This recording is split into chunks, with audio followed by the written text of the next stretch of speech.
So welcome back to our auditorium and TV studio, SIHH Live. We started 2 days ago a series of conversations here about luxury and the internet. And we spoke about e-commerce around the world and in China. On Monday, we spoke about Chinese social media yesterday with Peter Xu. And we want to talk about global, Western and global social media today, especially about Facebook and Instagram, but not only, with one of the top executives of Facebook. He's the head of business marketing, messaging, and emerging platforms, which covers a lot, including virtual reality. We may talk a bit about that too. It's a pleasure to have Asher Rapkin.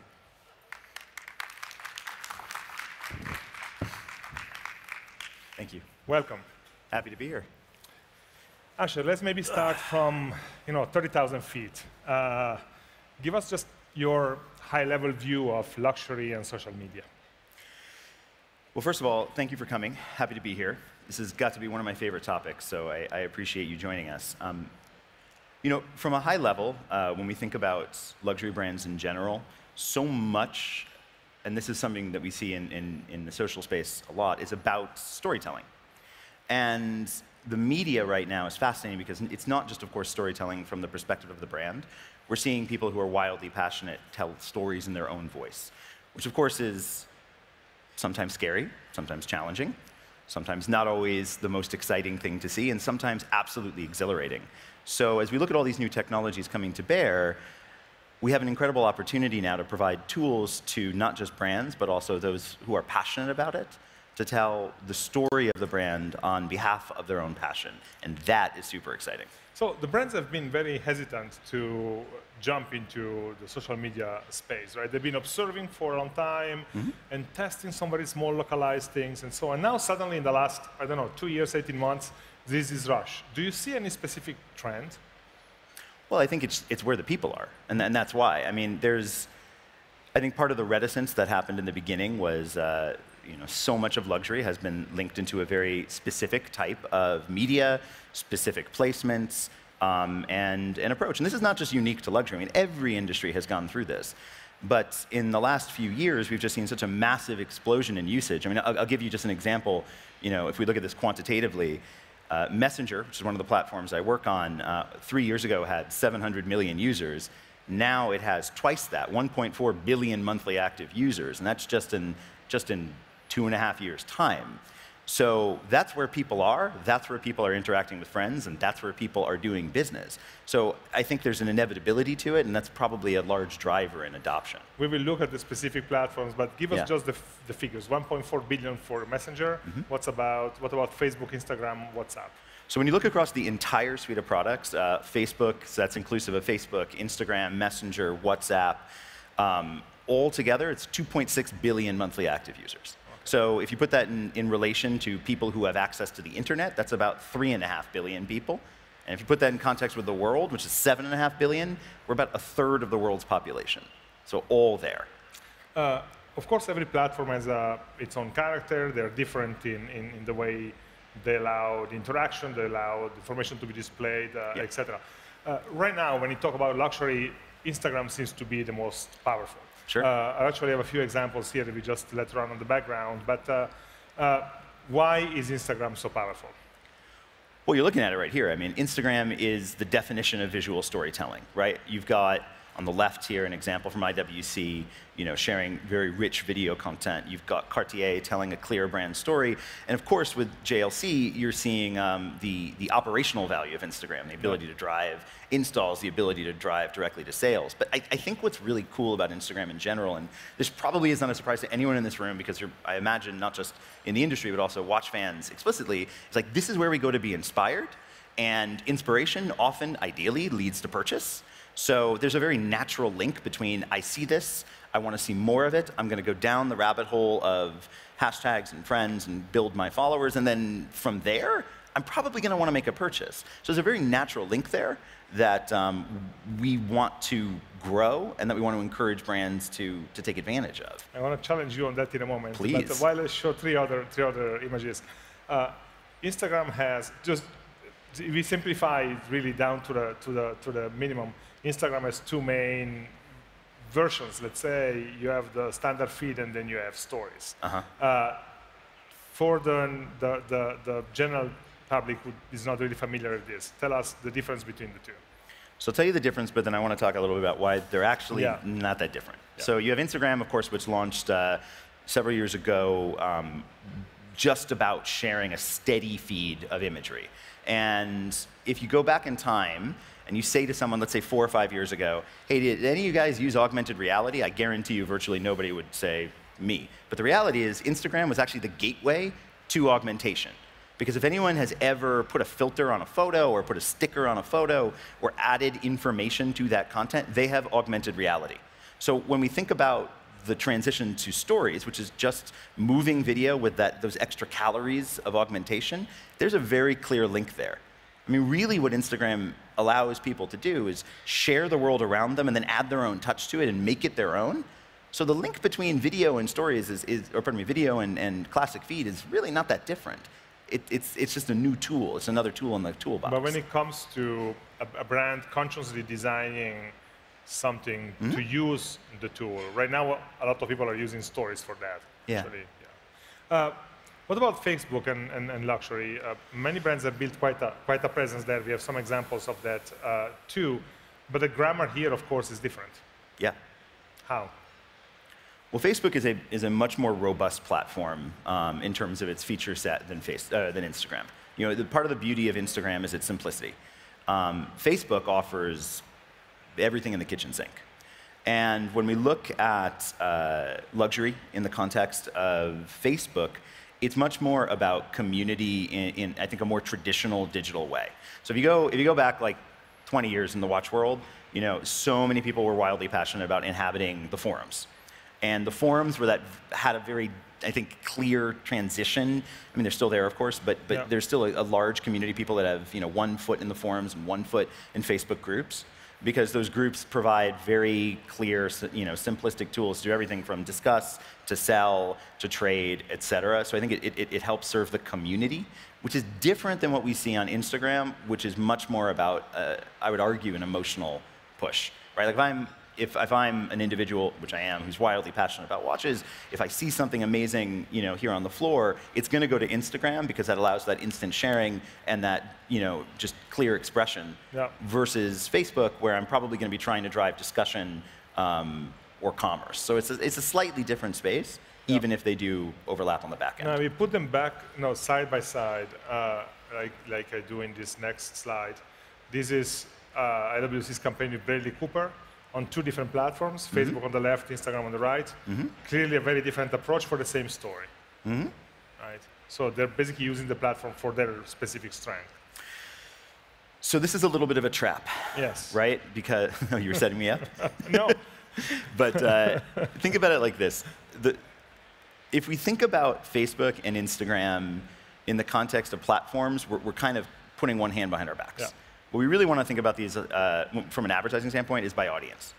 So if we think about the total number of people that exist on Facebook, the total number of people that exist on Instagram, and then we look at that overlap, if we plan exclusively to reach people on one platform or the other, we're going to be spending double dollars, and it's not an efficient use of media. If instead we say, I want to target a specific audience of individuals with a specific story, and I'm going to create different formats that will capture them wherever they are, it's going to be more effective. So where I'm going with that is, when you look at the example of the campaign on the left on Facebook and the campaign on the right on Instagram, part of it is about the formats that the platforms have, but the real key there is the audience that you're looking to reach, and then letting us serve the appropriate format for the context they're in.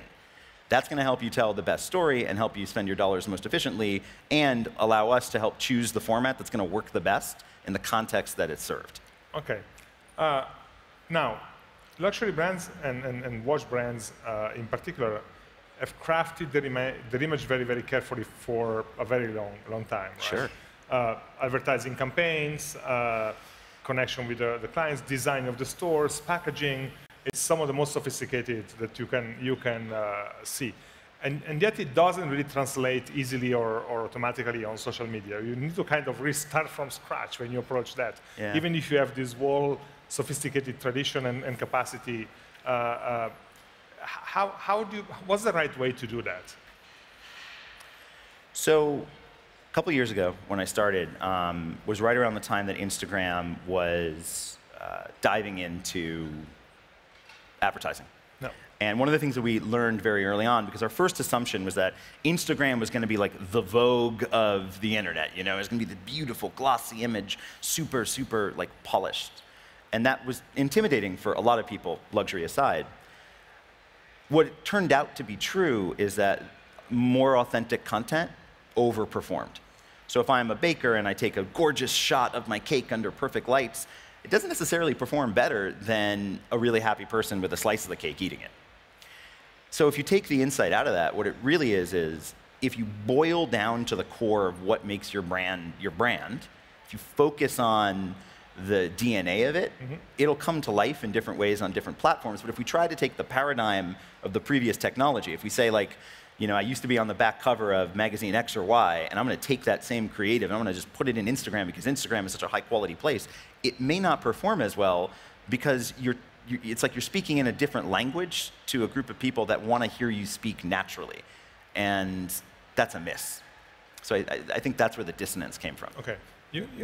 Sorry, you and I spoke a while ago, and you told me that you see roughly 3 or 4 different ways of approaching social media. Can you elaborate on those categories? Sure. So one of the things that I think has been very clear in the last few years is that community has become such a critical component around marketing. And you know, there's one example that happened pre-SIHH with IWC that I think is an excellent example of this. It was a partnership between, and a collaborative piece between IWC, Revolution Magazine, and George Cleverly. So 3 different brands, 3 different audiences. You had the core IWC fan base, Pilot Watch, Passion, etc. You had Revolution, so a broader audience of people who are just generally interested in fine watchmaking, and then Cleverly. So that same overlap with fashion for sure, but a connection to old world English shoemaking. The launch of that product, which is I believe is 150 unique pieces, happened with no paid media, essentially, and 3 posts. One from Christopher Granger Hare, one from the folks over at Cleverly, and one from Waco. That's it, just 3 posts, talking to 3 individual communities, all hitting at the exact same time, all with slightly different creative tailored to each of the audiences, but speaking from the heart. So Cleverly was talking about the reindeer leather that they were using and how incredibly special that was. And if you are interested in Cleverly, you know that they've made shoes from that leather in the past. So this is something that speaks to you. And maybe even if you're not connected to IWC in that way, that was a hook. Similarly, with IWC, there was a real passion around understanding exactly what the audience was looking for and how that would link to setting up the collection that they released here at SIHH. And then, of course, the passion of the general watchmaking community with Waco. That, when you combine that all together, was essentially sold out the line within a few days. That's remarkable. Not a cent of paid media, and that's all authentic stories. That's one. That's community. The other angle is around honest storytelling, and this is, there's an example actually that just came, that I just saw a couple of days ago, and I'm really excited to see, which was from MB&F. Where one of the major releases for them here, the Medusa clock, was launched in stories. And it was just an authentic story. It was just Max Busser sitting there with the piece, talking about what drove his passion, what drove his excitement. And as a result, it was more compelling than anything that you would have seen in traditional marketing, because it wasn't traditional marketing. It was just an honest endorsement of a product from someone passionate about it. So on the one hand, you have how do we create overlapping communities and leverage that for a launch, and the other is how do I take the core DNA of my brand and bring that to life in a way that's just so honest and authentic and in the tone of people talking about me as I would generally see the general community doing it, and just doing and presenting that. So you can see, like, there's obviously risk there, but if you embrace that and you just focus on that core elements and those core communities, I think there's success to be had. There's also the question of personalities, right? Sure. Some people putting themselves forward rather than the brand, or representing the brand through themselves. Sure. And that's not necessarily something that you have to do. I mean, I think you can speak from the perspective of a brand, not necessarily like a brand. You don't have to be a brand ambassador. You don't have to be a brand CEO in order to do it. I mean, the brand can speak on its own legs, too. But that's one channel and one angle to do it. So the key word of modern times seems to be influence. who influences who? Are the brands leading the followers, or is customers' behavior influencing and leading the direction the brands take? I mean, it goes both ways, for sure. I mean, I think we've seen some brands that have paid very, very close attention to the behavior and the passions of their audience. I mean, I think the quintessential example of that is probably Omega and Speedy Tuesday. You know, identifying like a specific trend, a specific behavior, taking that and then actually building that into a monetizable product line, which has done very well for them. But in the end, I think it has to be a two-way street, right? I mean, if we're going to create for a passionate collector community, we have to understand what makes them tick. And everyone in this room works in this industry and does that to a degree. But acknowledging it and giving credit to that community, I think, involves people in the community of the story, and as a result, drives success. I think there remains to be seen some analysis on how well influence in general as like a product category, an advertising channel, is going to drive success for brands. Yeah, but actually, I want to ask you about that because I saw a survey recently that says that the most desirable profession for young Chinese is influencer. Yeah. And indeed, we see a lot of influencers, and some of them have real power. 120 million followers means something. What is the role and what is the impact of the influencers? Are they kind of changing the rule of marketing around themselves, or how do you see those characters? Yeah, I mean, I think it's a little too early to tell, and I'll give you a couple of examples. Yeah. There are some examples right now of influencers that have millions of followers that get endorsements that are incredibly well known. I'm thinking specifically of one on Instagram called Michaela. If you're not familiar with this, Michaela, I'm seeing one nod. Michaela is an influencer that gets all sorts of different luxury sponsorships, et cetera, has millions of followers. The thing about Michaela is she's actually not real. She's a robot. And she's being dressed up and meeting the brief in that way, which is both, I think, you know, an incredible truth about what we're seeing today, but also kind of an interesting social experiment in terms of what authenticity means. So there's that on that side. And then there's a lot of truth to the fact that there are communities of people that follow celebrities, that follow personalities, and what those personalities decide to share, if it does come from an honest and authentic place, does drive value. I think what we don't know yet is how we measure that, how we price that, and how we evaluate that against other channels that are more established, so that when we look at our full marketing mix, we can say, this was a worthy place to put my money, or this investment made a meaningful impact on my business. I don't think we're there yet. Yeah, indeed, that's also an impression many people are starting to have. It works, but we don't know why it works yet. Yeah, sure. Yeah. And I mean, that's true about all emerging technologies, right? Yeah. So like the rule of thumb that we tend to apply is if you're going to take on an emerging tech, so if you're looking at messaging, if you're looking at augmented reality or virtual reality, for example, build for the objective and not for the technology. Mm-hmm. So what I mean by that is if you ever find yourself asking a question like, what do I do with AR? You're automatically heading down, I would argue, a very challenging road, because you'll open yourself up to creativity, but you're not necessarily solving a problem or meeting an opportunity that exists.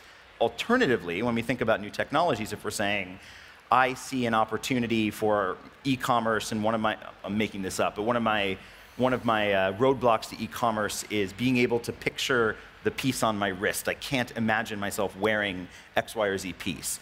Then you can see where augmented reality comes into play. And brands like Jaeger-LeCoultre are experimenting with that right now, and I'm excited to see where that's going to go. But as long as it's objective-driven, I think we'll see value. Okay. When we spoke, you told me also that you see, picking up on your point on authenticity, that you see two kinds of authenticity. You can be authentic to your brand, mm-hmm. or so you stay on message, etc., or you can do the reverse. You can try to be authentic to the way people see and perceive your brand and relate to it. Yeah. Can you elaborate on that? Well, I think that goes to the core of why, or like what element of a brand somebody is attracted to. I mean, I think that in this space alone, there are hundreds of examples of, people or products where the marketing behind it is driven by the story of it, and that creates the authenticity that drives adoption, versus other brands where I think people are attracted to a community that has endorsed that brand. And that's everything from something larger to a lot of the gorgeous pieces that exist in the independent space. Yeah. So I think as long as you pick one or the other, it works, and you can embrace both. It's that uncanny valley between the two where you're trying to convince someone of something where it becomes challenging, right? I mean, I think that's the issue. It's like if you show a watch to someone and it feels like it's outside of the tone of your brand as it's been previously known, that's not a bad thing, as long as you can explain where it came from and why you did it creatively. I think where it gets scary in social media is when something comes from the heart, but it feels like it's in between those two authenticities, yeah, and then people don't know how to group it, and that's a challenge. Okay, let's pick up on that, because of course there is a no. Let's get to another point first. Sorry. Okay. Because before you talked about translating followers and attention, etc., into purchase. But there seemed to be somewhere along the path to purchase some roadblocks. I had a major CEO here telling me the other day that they launched a campaign and they literally, social media numbers exploding, 6 million people coming to their channels. But when it came to signing up for seeing a watch or walking into a store and checking it out, a couple dozen. That's it. And so it doesn't seem that it translates into purchase very easily yet. It translates certainly into a lot of buzz and visibility, but then we kind of hit a point where it stops there. Any comment on that? Yeah, I think that there's two things that can help address that. The first is attribution, and the second is simplicity.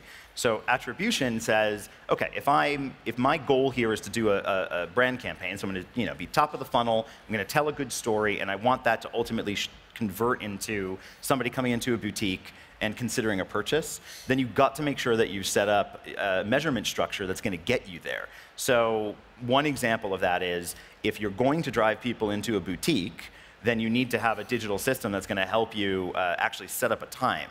The automotive industry has embraced this for test drives for many, many years, and it's been wildly successful for them because they can actually boil it down to what a cost per acquisition is. They know it costs $10, $20, $30, $1, what have you, to get somebody in, and then they can actually plan their budgets in that way. The problem that we see, and this goes to simplicity, is that measurement aside, if you go down the funnel, so you say, like, I'm interested in this brand, great. I'm interested in this watch, awesome. I've configured it in this way, fabulous. The next natural step is, I want to talk to someone about buying it, or I want to see it. And if the message that you get is, thank you so much for your interest, we'll get back in touch with you with no set timeline, or thank you for your interest, please call this boutique, where you have to have the exact same conversation all over again, the drop-off is dramatic. So I would challenge that CEO to say, what was the measurement structure, and what is the attribution, and how complex was it? Absolutely. So we have seen in the examples that we're moving literally from a verbal lexicon to a very visual one. Very often we're moving images, not just still images, but we're also moving from a slower pace to a faster pace, which means the same story we used to tell in a minute and a half, now we have to tell in 7 seconds, which of course means that it's not exactly easy to tell the same story, the same kind of depth and nuance. But the question of speed also has another aspect, and is more of a dark aspect, and it is the reputational risk that comes with the speed of social media. Meaning, the classic example is what happened with Dolce & Gabbana in China just a few weeks ago, right? Sure. They did a couple of very unfortunate and sensitive posts. They reacted poorly to the first negative reactions, and then literally within hours, a tsunami hit them, and they had to cancel 6 or 10 hours before the beginning their biggest show. How do brands and companies take this risk into account? Invest in Pepto-Bismol. Okay, that too. No, I mean, all kidding aside. I mean, you always want to be sensitive, but the Sure. reality is the slower pace allowed for things to be digested, and the faster pace seems to allow for the exact opposite reaction. Yeah, I would say just because people react faster doesn't mean that you should be any less thoughtful about your approach. So just because, you know, you will launch a new piece, especially right now, you know, everyone is focused on, in the watch community, is focused on these new brands, so the reactions will be, you know, swift and positive, or swift and challenging, et cetera. But there's still months upon months upon months of thinking that goes into the timing in advance. So just because people react faster doesn't mean that you have to be quick on your toes at the outset of your planning. On the flip side of that, both the value and sometimes I think, you know, the incredible power of social media is that you will get a very fast reaction to things, and that will help you gauge, you know, if a message is landing appropriately or not. The beauty of digital, though, versus, you know, former channels is you can actually also edit that and add that, you know, start adding budget for things that are working or pulling back on budget for things that aren't, because you have that opportunity. No. So it does cut both ways. Let's take another example, because we were discussing this before. You visited your Audemars Piguet space here at the Salon. They launched just 3 days ago that new collection called 1159. It's a pretty bold attempt for a company that has, you know, grown massively over the last few years, essentially on the Royal Oak. And for the first 48 hours, they got smashed on social media, mostly by people who had seen pictures of the watch and not the watch. Then suddenly, people have started picking it up and looking at it in detail and feeling it and seeing the details that the picture didn't really translate. And then you see a different kind of reaction coming, which means that that's also a risk you need to take into account. So I think there's a lot of things at play there. I mean, first of all, I think we need to appreciate and respect the incredible, not just the incredible effort that Audemars Piguet put into that entire collection, but also what I imagine was probably significant pressure, both internally and externally, to deliver on something as iconic as the brand's heritage. Yeah. I think the challenge with a lot of releases like that is not every piece translates into flat photos as well as others. And, you know, having looked at it myself, you know, I can, like, the photographs don't do the piece justice. No. It's gorgeous. It's different. And if you went in expecting, you know, a Royal Oak, you're not going to come out, you know, seeing and feeling the same thing. I think what they've done, though, is great. This is a good example of not reacting, right? They got a fierce response. They could have reacted to it. They didn't. No, they didn't. Exactly. No, they're holding firm. And I think that demonstrates that they had a clear concept behind this. They have a clear point of view. There is an aesthetic. You cannot like it if you don't like it. You should maybe give it a shot and take a look at it. And I think by standing firm, the community is going to give it a shot. So they're a good example of how to have, you know, a steel stomach, weather what might be a little challenging, but in the end, probably come back around to having a lot of supporters in a way that they wouldn't have imagined in the first 48 hours. Now, you, of course, work on technology of the software hardware kind, but you talk about watches with a lot of knowledge. So people may be wondering whether you are yourself a watch collector, a fan, passionate. I like watches. Tell us about your passion for watches. Sure. So I think like many people who got into this at a younger age, for me it was a personal thing. You know, my father has and pretty much has worn the same watch up until I bought him one 2 years ago. It was the same 36 mil Rolex Oyster Date Just that he bought when I think my parents were on their honeymoon or their baby moon. You know, and I remember, like, I would pick it up, I would play with it. I didn't know what it was. I just liked it, and there was that first intrinsic connection to it. And when I graduated from college, I went on a trip with my parents, and my dad, I think, probably driven more by, you know, over-indexing on martinis versus rational thoughts, offered to buy me a Rolex. And I said, no, I'm 21 years old, like, I can't do that. And so he bought me a Hamilton, which I was like, that's the right piece. And for 10 years, you know, when I worked in entertainment, which was what I did prior to tech, I dreamed of being able to go out and get my first real watch. And when I did end up getting a job that allowed me to do that, it was a moment where I felt like marked an occasion. I was capable of accomplishing this. And then from there, I think I just sort of fell into that gigantic internet hole of, oh, if you like this, then you're gonna love this. Exactly. And that took me to where I am today. Okay. Now, people use social media increasingly on mobile phones, but actually there are even smaller screens, right? The smartwatches. And before Facebook, you worked at Apple. And Apple has been casting a big shadow over this whole industry for a few years now by selling millions of smartwatches. What is your take on smartwatches? So I'll offer just a personal opinion. I don't think of smartwatches as watches.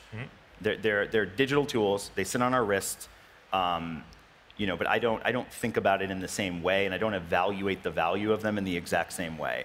And as a result, I think we're too early in the technology right now to be able to make a valid assessment as to whether or not this is going to have a meaningful impact in the luxury world. What I have seen, and I do think is really interesting, are a handful of brands that have looked, and this goes back to brand DNA and marketing as well, that look and say, all right, what makes me unique as a brand, and how do I bring that to life in a digital format? One example that I'm thinking of is Louis Vuitton. Their smartwatch focused very heavily on travel and functionality around that. And even though it's a Wear OS product, so it's similar in many functions to competitive products, it really brings to life the story of the brand and offers practical functionality that aligns with the brand's DNA. So again, too early to say whether that has staying power, but I really respect and appreciate that. But truthfully, I don't. And this is one of those things where I can imagine someone showing this to me in 10 years, and I'm like, oh God. But truthfully, I don't think it's going to be a threat to the global industry. I think it's going to be complementary. I have a hard time imagining someone who is wildly passionate about mechanical watches saying, oh, well, I'm done with this, and then selling them all and replacing it with a smartwatch. To close, let's spend a couple of minutes talking about other platforms, which are also under your purview, at least partially. WhatsApp, for example, is a very powerful tool for hundreds of millions around the world. It has basically replaced part of SMS and email, actually most of SMS and part of email. But it doesn't seem to feature much in the discussion about how brands can use social media platforms to communicate. Why so, and does it have the potential to become the next Instagram or the next Facebook in that sense? Well, first of all, WhatsApp is in very early stages of monetization. But I would say before you even go into what the product is, let's take a step back. And if you talk to any dealer and you ask them well, when I talk to my customers, how do they talk to me? I would be willing to bet that they get a lot of text messages. And a lot of these text messages are driven because it's just so easy. Someone's in a meeting, they see something, they think about it, they send a message to their dealer, to the salon, et cetera, and they say, do you have this? I'm interested, can I place an order, et cetera. It's much simpler than stepping out of the meeting and picking up the phone and making the call. So I think that direct nature of it, and the fact that I'm fairly positive that someone in this room has been texting while I'm talking, and that is demonstrative of the value of the media. So I think that's why we're seeing people move there. Now, in terms of it being a critical revenue driver for luxury or just brands in general, I think that's going to be tied to being very, very focused on what you want to accomplish. So this is true whether we're talking about Messenger, whether you're talking about WhatsApp, whether you're talking about other competitive platforms like WeChat, I would argue. If you are clear about what you offer on that channel and you deliver on it, it's great. Where we see challenges are where people offer far too much but aren't clear about the outcome.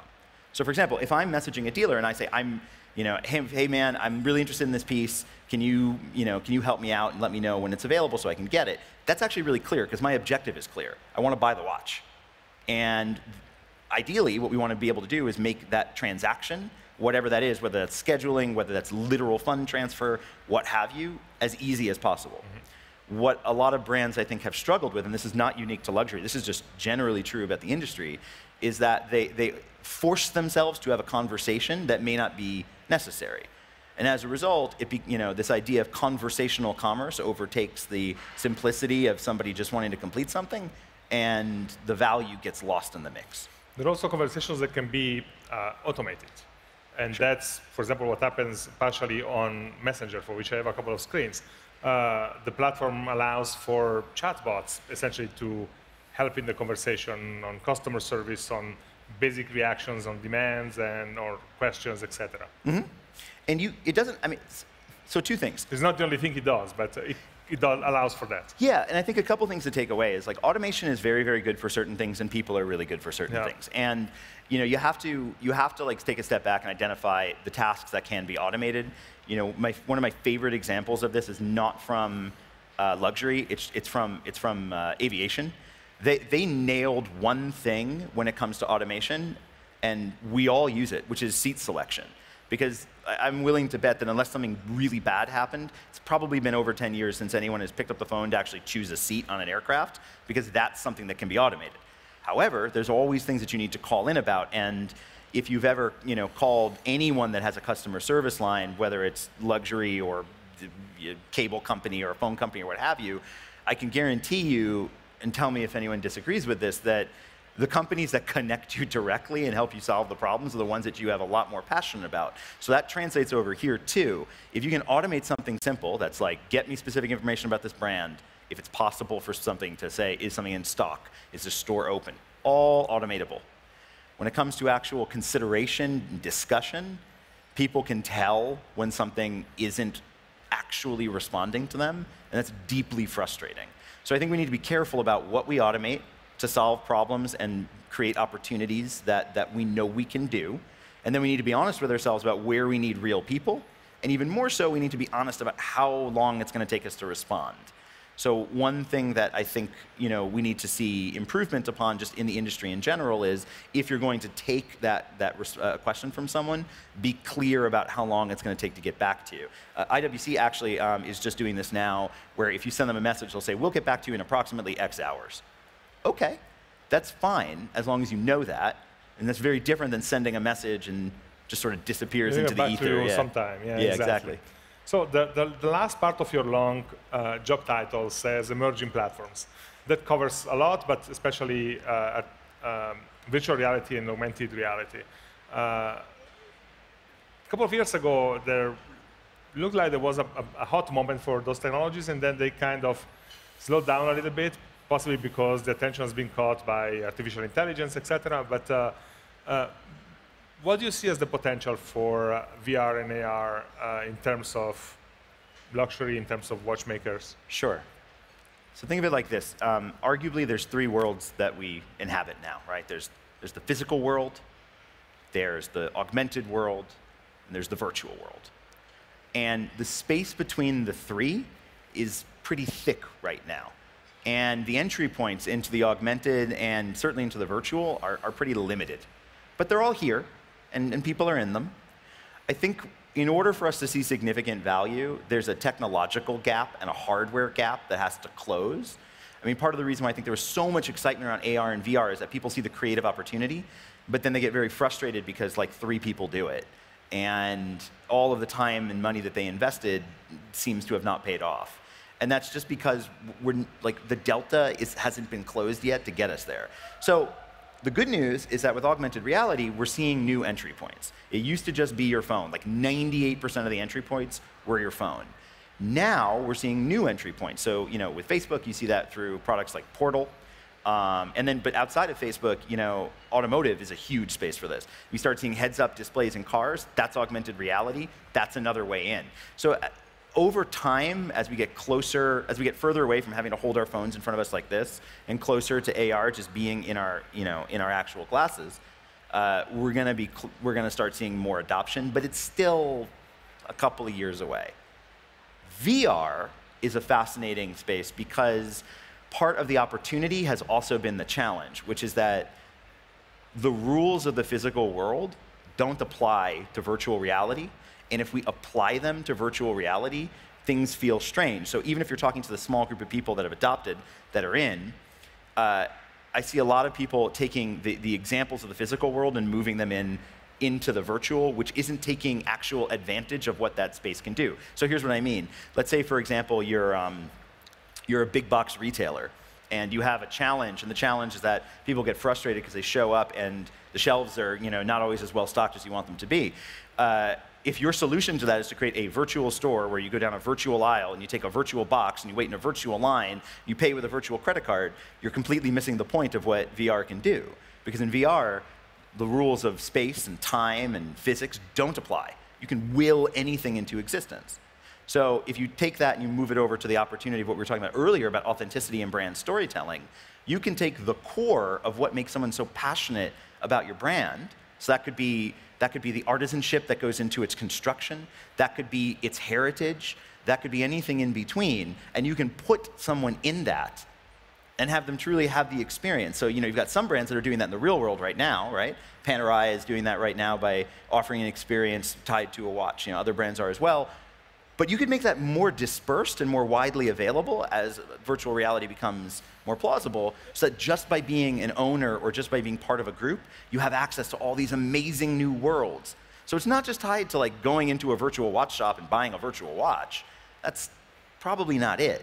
It's more about how do I take what makes me so special as a brand and make that into a scaled experience I can give someone else. Last September, we did a project with the same foundation that organizes this salon and another foundation in Venice, and one of the exhibitions was actually the possibility to walk virtually through goggles inside the mechanism of a clock. And there was a line in front of it every day, at every hour. So exactly that. Last question, because we need to close. But you've been here for a couple of days, and you've walked the floor, and we know that you're passionate about watches. What caught your eye? So from a technical standpoint, I saw some things with Vacheron that truly blew my mind. The idea that I can have, 60 days or some such power reserve by being able to change the frequency of my QP, that's just amazing. So I love that kind of innovation, because that is such a thoughtful way of solving a real world problem. And completely unexpected. That's magical. And then on the flip side of that, you see brands that take what is so core to their heritage and just focus on that and just have such a clear, simplistic collection that just nails it. And in my mind, that's like the Spitfire collection from IWC, which I'm absolutely enamored with. And then when you walk over to the independents, I'm just constantly in awe at the diversity of thought. On one end, you've got Resonance, creating this incredible, beautiful robot, right? A mechanical watch that can set itself. That's unreal. And then you walk to the other side, and you see just magic and whimsy come to life through MBNF. So it's inspirational. It's beautiful. So it's been a really cool show. Fantastic. Asher, thanks for coming. Hey, thank you. And to giving us some of your knowledge and time. Thank you. That's my pleasure. Cheers. Thanks a lot. Thank you very much. No worries. And our next session, we're going to talk about fluidic horology and the fluidity of time with HYT. It's going to be at 2:30 p.m. Geneva time. For now, thank you all for coming, and thanks to those who have been watching online. See you at 2:30 p.m. Geneva time. Goodbye.